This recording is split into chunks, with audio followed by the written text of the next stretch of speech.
এনবিআরের সদস্য একেএম বদিউল আলম, লুৎফর আজিম সহ ১৭ কর্মকর্তার বিরুদ্ধে অবৈধ সম্পদ অর্জনের খোঁজ পেয়েছে দুদক, যার পরিপ্রেক্ষিতে তাদের সম্পদের হিসাব চেয়ে নোটিশ দেওয়া হয়েছে বলে জানান সংস্থাটির মহাপরিচালক আক্তার হোসেন। ঋণের নামে ২০৭ কোটি টাকা আত্মসাতের অভিযোগে দুদক মামলা করেছে এস আলম গ্রুপের সাইফুল আলম, শিকদার গ্রুপের রণহক শিকদার সহ ২৬ জনের বিরুদ্ধে। জান্নাতুল ফেরদৌসী রিপোর্ট। চলতি বছরের জুনে সংস্কার সহ নানা দাবিতে আন্দোলনের সময় এনবিআর কর্মকর্তাদের বিরুদ্ধে আনুষ্ঠানিক অনুসন্ধান শুরু করে দুদক।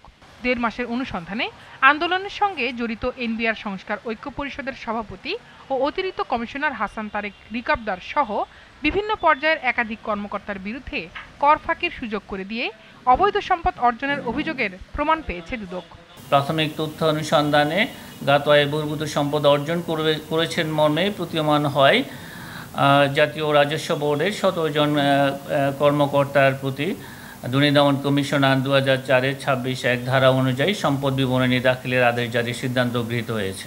এদিকে ঋণের নামে ফার্স্ট সিকিউরিটি ইসলামী ব্যাংক থেকে ২০৭ কোটি টাকা আত্মসাতের অভিযোগে এস আলম গ্রুপের চেয়ারম্যান সাইফুল আলম, শিকদার গ্রুপের রণহক শিকদার, রিক হক শিকদার সহ ২৬ জনের বিরুদ্ধে মামলা করেছে দুদক। এই মামলায় আসামির সংখ্যা হচ্ছে ২৬, আত্মসাৎকৃত অর্থের পরিমাণ হচ্ছে আসল ১১০ কোটি এবং সুদসহ যার পরিমাণ ২০৭ কোটি ৪২ লক্ষ টাকারও বেশি। এই দিন ভুয়া অ্যাকাউন্ট খুলে ২,৬০,০০,০০০ টাকা আত্মসাতের অভিযোগে গাজীপুর সিটির সাবেক মেয়র জাহাঙ্গীর আলম সহ ৭ জনের বিরুদ্ধেও মামলা হয়েছে দুদকে। গাজীপুর সিটি কর্পোরেশন নামেও ভুয়া ব্যাংক হিসাব খুলে পরস্পর যোগসাজশে একে অপরের সহায়তায় গাজীপুর সিটি কর্পোরেশনের ২,৬০,০০,০০০ টাকারও বেশি অর্থ আত্মসাতের অপরাধ অনুসন্ধানকালে প্রমাণিত হয়েছে।